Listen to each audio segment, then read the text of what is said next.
Welcome to the B'nai B'rith International podcast. I'm your host, CEO Dan Mariaschin. We appreciate your spending some time with us today.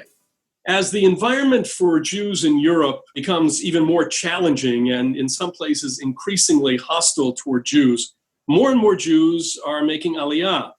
But what happens once new Olim settle down and resume their lives? Joining me for a discussion on the process of Kalita, or integration, for French Jews and more is journalist and media expert Eliana Gurfinkiel, a communications and media guru who herself made Aliyah from Paris 13 years ago. Eliana produces a daily news program, various topical segments, and a Jewish history show for Studio Qualita, the leading French-speaking new media in Israel. The idea behind the studio is to translate the nuances of Israeli society so that French-speaking Olim have access to the same information every Israeli does, to make integrating easier and less alienating. Eliana is also a strategic advisor for Contraste, a leading South American Jewish new media platform that concentrates on getting Latin American Jews to further embrace their Jewish identity. She previously worked at the Israeli Knesset and holds a Master of Arts in History from Bar Ilan University. In our conversation today, Eliana and I will speak about France's alarming spike in anti-Semitism, why so many French Jews are choosing to make Aliyah, and how recent French-speaking Olim are adapting to Israeli society. We'll also talk about how French Jews are overcoming anti-Semitism and alienation in France, what French officials are doing to combat attacks on Jewish citizens, and the impact of Eliana's work on French and South American Jews. Eliana, great to have you with us today. Thank you. Bonjour, Dan. Thank you for having me. I'm very happy and honored to be with you guys today. Well, you made Aliyah 13 years ago, and I think it's safe to say you have fully integrated into Israeli society. That's true. In your career, you focus primarily on helping French-speaking Olim adapt to life in Israel. Now, it's not hard to connect the dots, but why did you choose to work for Studio Kalita to do this? And did you feel out of place when you first arrived in Israel with your family? Tell us about your experiences. So I moved to Israel turning 18 right after the end of high school. And the truth is that I straight away tried to become Israeli, meaning I started to spend time with Israelis. I learned a very good Hebrew. I actually never really worked in French since I made Aliyah. And I got really to be totally and fully integrated. Another example is that I didn't marry French, let's put it that way. I married a Brazilian guy. But at the end of the day, what happened was that when 3 years ago they wanted to open that radio, they reached out to me and they asked me, to use that knowledge of Israel and to, as you said, and you said it very nicely, to translate it into French. With the years, and especially with the rise of antisemitism the past 10 years or 15 years, a lot of the French Jews that have been moving to Israel moved as families, young families. The parents are in their early 40s and they have already, kids. And we're not talking here about people like me or what the regular average Aliyah was before, which means students / retired people. We're talking here about a population that actually extremely needs to understand what's happening in their country, but at the same time that has huge difficulties to learn the new language, to take time to learn the new language. Obviously, it's easier when you're at university to take a break and to spend 6 months, breaking your teeth to learn a good Hebrew. But here we're talking about families that need, to start working, and sometimes they put the Hebrew on the side, and which makes that at the end of the day they don't really understand what's happening there.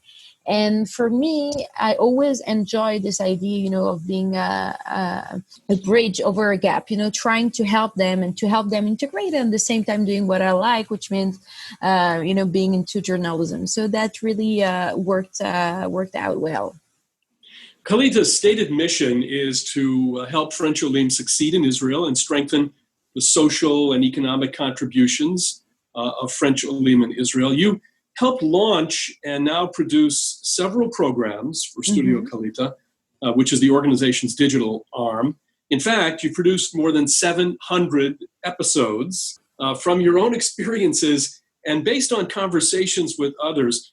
What makes integration difficult and sometimes painful, perhaps, for French Olim? We know that in the case of every group that has made Aliyah, Kalita is sometimes challenging for some, less challenging, more challenging. Everyone has to go through the process. How do your shows ease that transition specifically and give French-speaking Olim access to what Israel really is? So I'll start with, there's this famous saying in Hebrew that whatever comes from the heart enters in the heart. So Jewish history is my passion. That's what I love doing. That's when I have time, that's what I'm reading. That's what I'm living, living in Jerusalem. Obviously you live into a historical part of the world, and it's because when we started, building the different programs of the radio, I offered to do this show and it was very quickly accepted. And the idea was that really to transmit this passion I have for Israel. But with the time, obviously, I started talking about Golda Meir and then Ben Gurion and then Rav Goren maybe. But at the end of the day, at some point when you're doing a daily show, you need to find new subjects. And even if it's not only an Israeli program and it's not only an Israeli history program, it's a Jewish history. So I can touch to many, many, many subjects.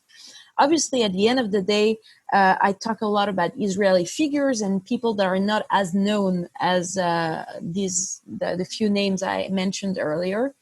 And it makes that a lot of people discover stories and figures. And a lot of time, it starts with the joke.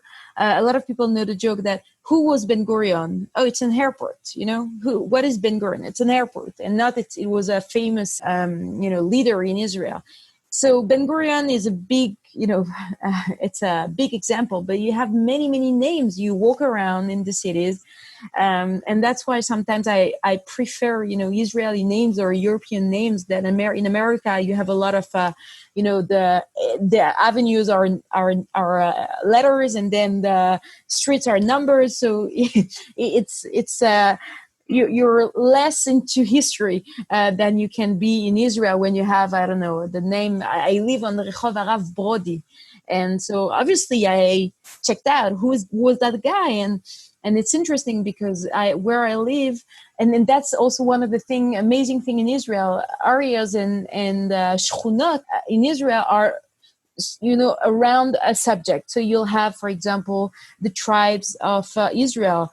You'll have, not far from where I live, you have all the different sages of the 12th century in Spain.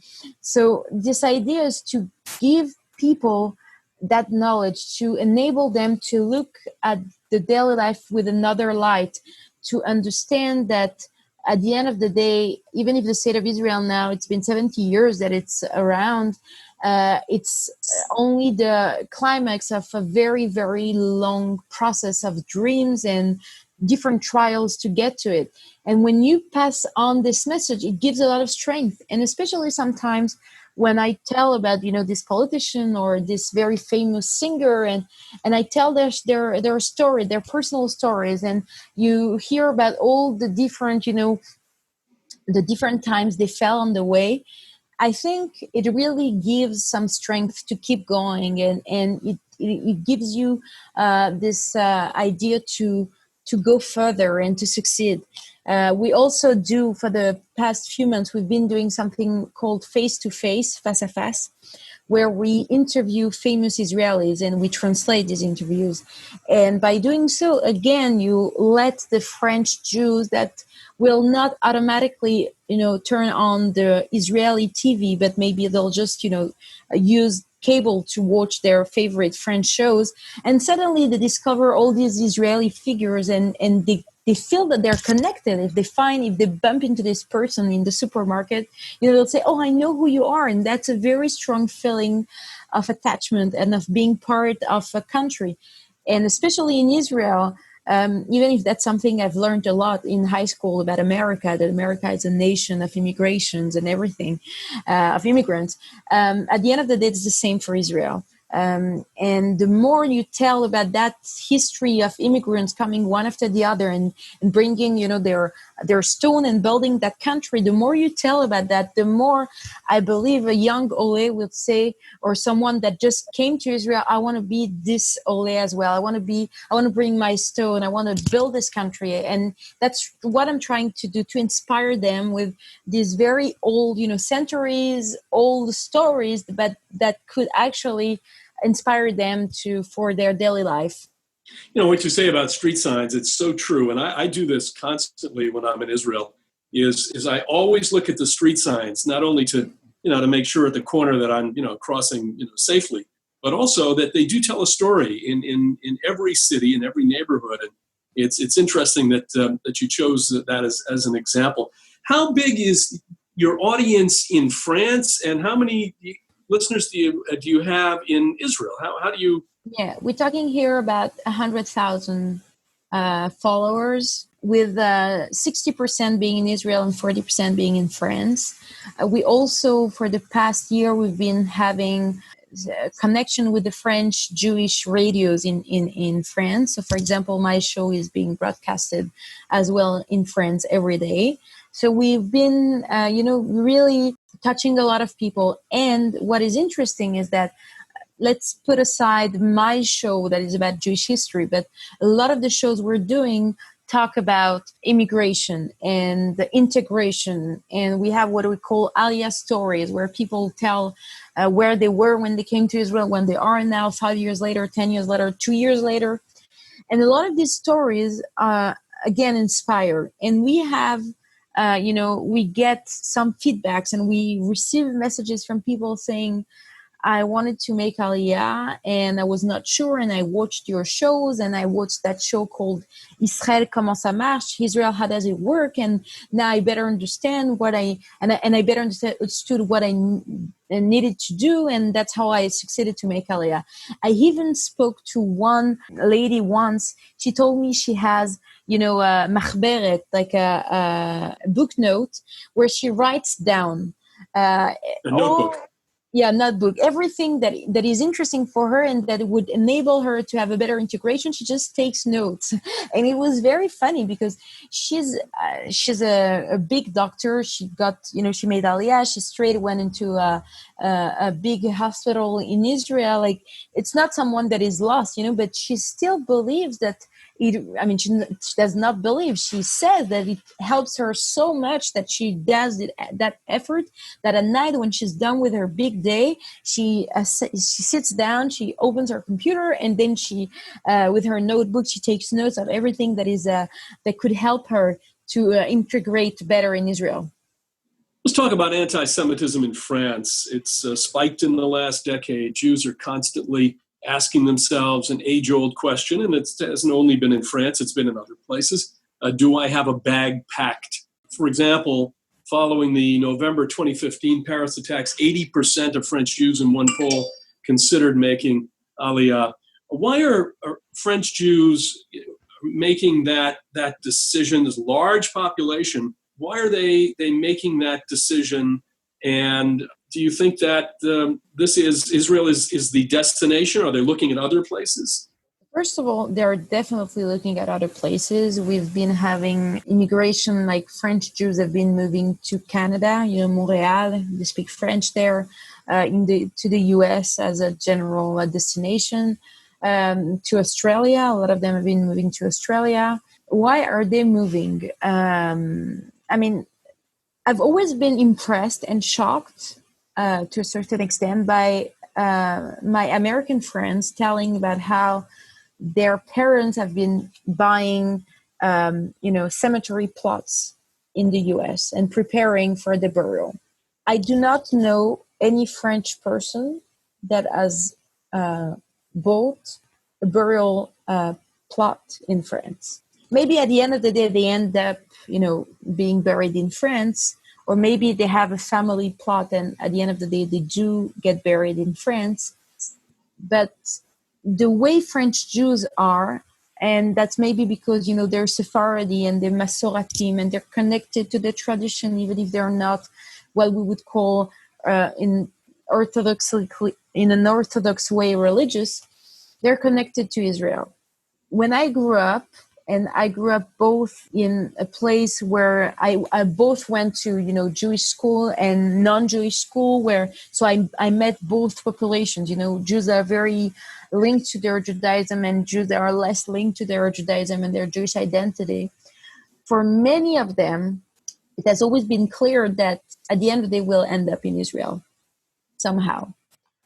We need to understand that when we speak about French Jewry nowadays, it's a Jewry most of them are the descendants of Sephardi Jews. We're talking here about North African Jews that at the end of the day only arrived in France in between 70 to 50 years ago. With my friends that are Sephardi are the second generation to be born in France, or the first generation. Their parents were born still in Morocco, in Tunisia, in Algeria. And these people still have, that very bitter taste of leaving North Africa from day one to day two with only a small suitcase and trying to run away as quick as they can. And one guy actually told my dad once in shul, he said to him, sometimes when you open yogurt and you have the date shows that it's not good anymore, sometimes it's not about the date, it's about opening it and tasting it, and the taste is so bitter that you know that you can't eat it anymore. And he gave that example to talk about the inner feeling you might have sometimes when you are part of a population. And Sephardi Jewry in North Africa was there for hundreds of years, if not thousands of years. And one day they felt that it's not good anymore and they ran away. And since then they have this feeling and they understand. And another reason why they might better understand it than other Ashkenazi Jews, let's put it that way, it's because one of the reasons anti-Semitism has grown in France for the past 20 years is linked to the Muslim population in France. And if you look at the numbers, the population might not be that big, let's put it that way, or the population that can be a threat, meaning the people that are close to a very Islamic ideology of what Islam should be, is not big. But at the same time, 20% of the population under the age of 18 in France was born from immigration. So we can tell that in French, you can't tell. You don't have the right to ask people what their religion is, because last time they did that was during the Second World War, and that was used to send Jews to death. So for that reason, you can't, have a poll and ask people what's your religion. So that you can't actually tell the exact number, saying it's 17%, 20%, and an average of 20% of these people, of the youngs in France, are from originally from immigration and from Muslim countries immigration. And for the past 20 years, these people, we have a problem of integration, their own integration into the French society. And this is not a Jewish problem. It's a national problem in France.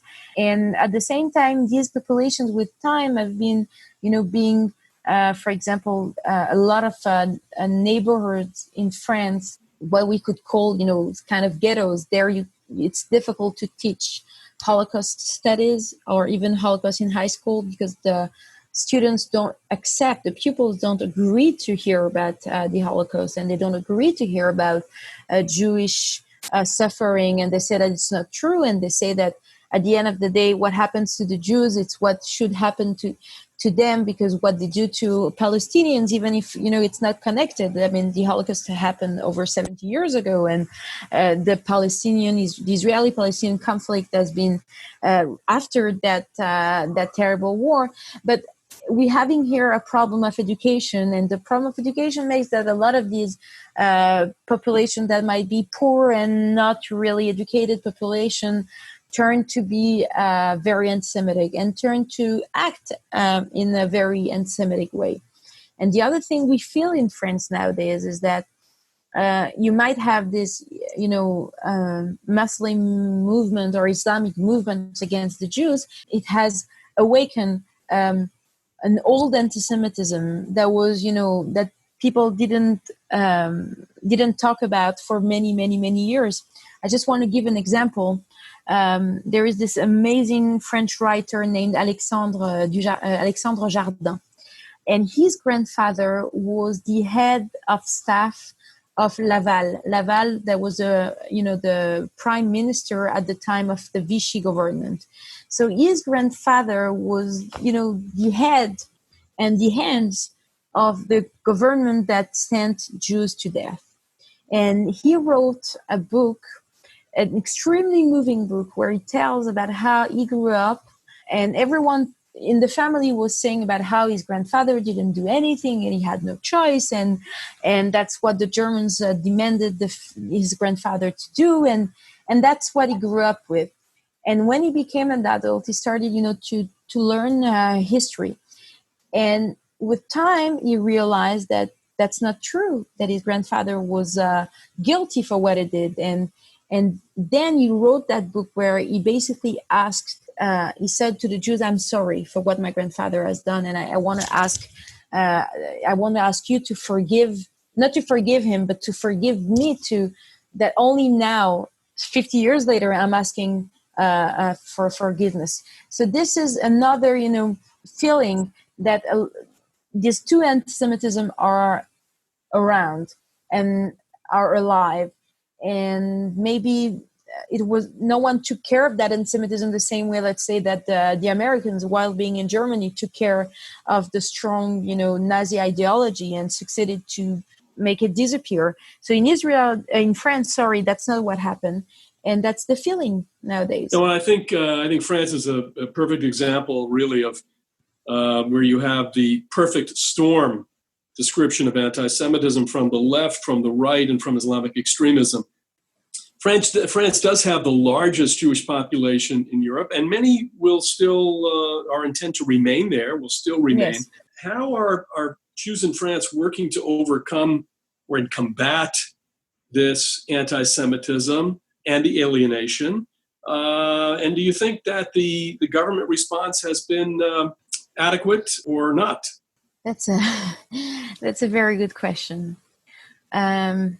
The community is trying, as much as they can, but it has become extremely difficult. The government, I would say that 20 years ago, they had to do something that they didn't do. And for that reason, nowadays, it's much harder to do anything. I'll give you an example. When 20 years ago, anti-Semitism starting to rise again in France, and I remember it was at the beginning of the Second Intifada, almost 20 years.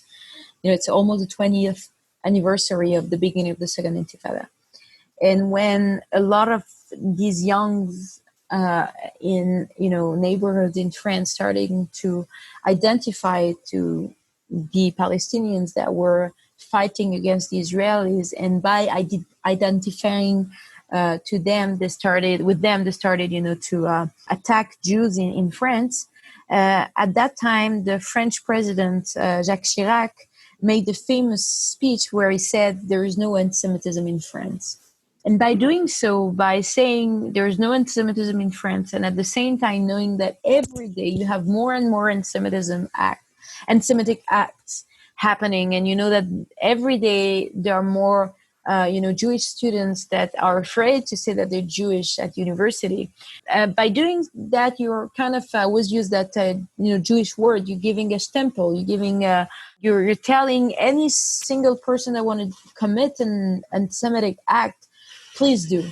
If I, as the French president, I am saying that there is no anti-Semitism, when there is anti-Semitism, I'm basically telling you guys, the door is open, do whatever you want.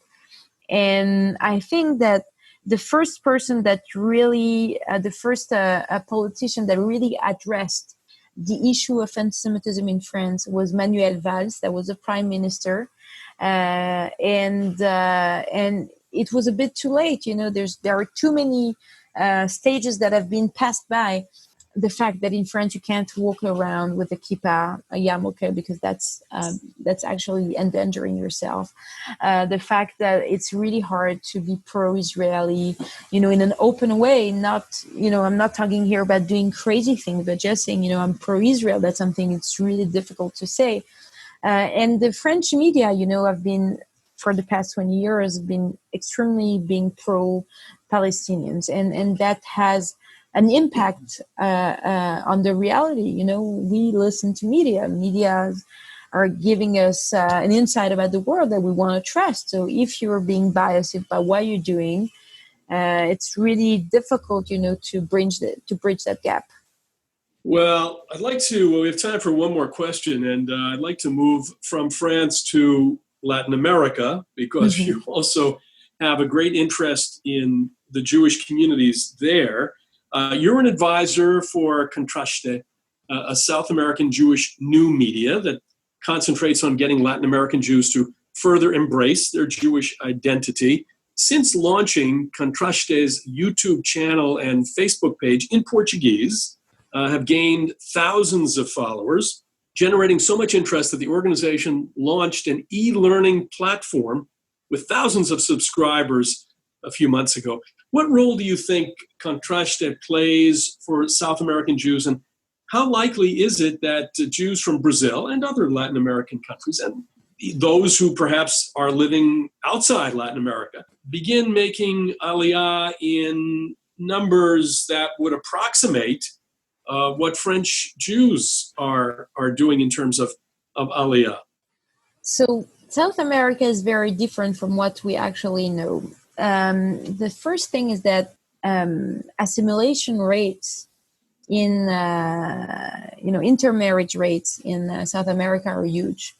Brazil, we're talking here about 80%. If we're talking about France and Europe and anti-Semitism, just go to Brazil. You tell people you're Jewish, you're coming from Israel. They want to, to hug you and to embrace you, and they're excited about the fact that you're coming from the Holy Land. And so a lot of people, they feel good in South America, and they're losing their Jewish identity.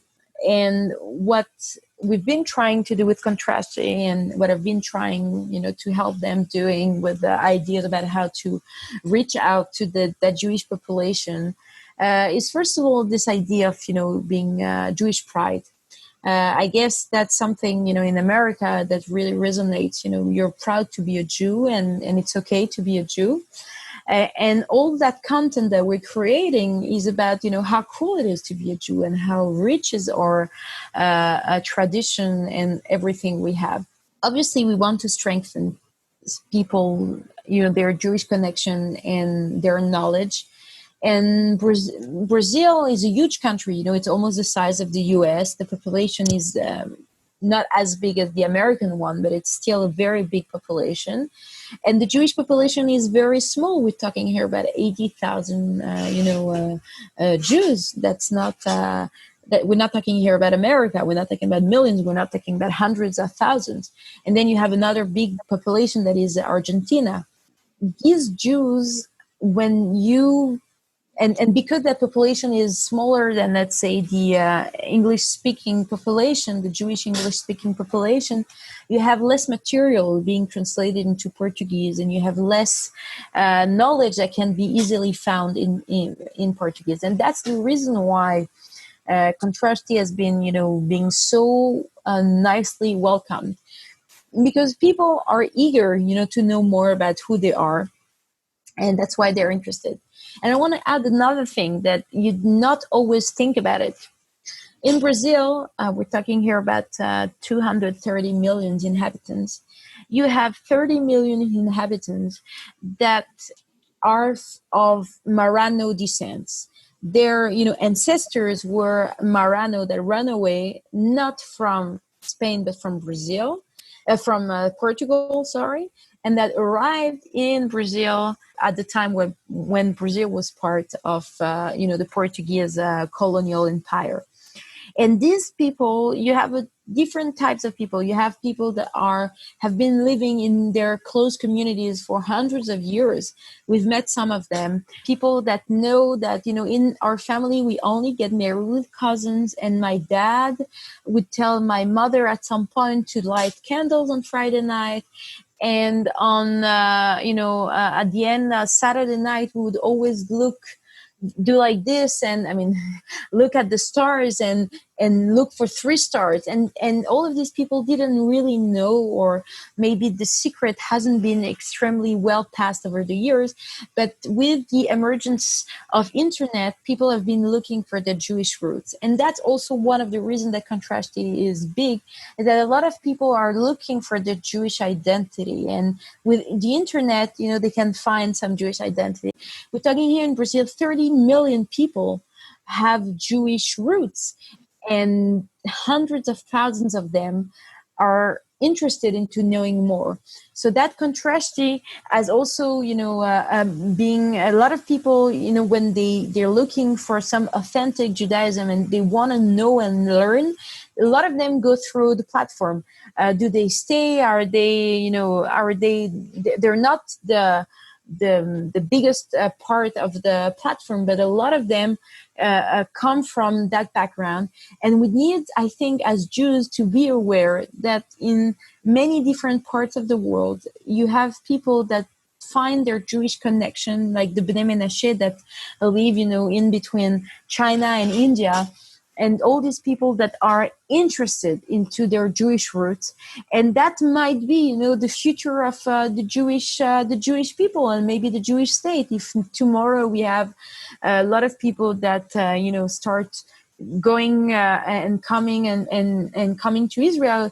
Imagine if we're talking here about 30 million. Imagine if only 1 million decided tomorrow to move to Israel. So Israel would be changed the same way the Russian Aliyah changed Israel. Imagine a Brazilian Aliyah, samba everywhere in Israel. That would be amazing. That would be a big change.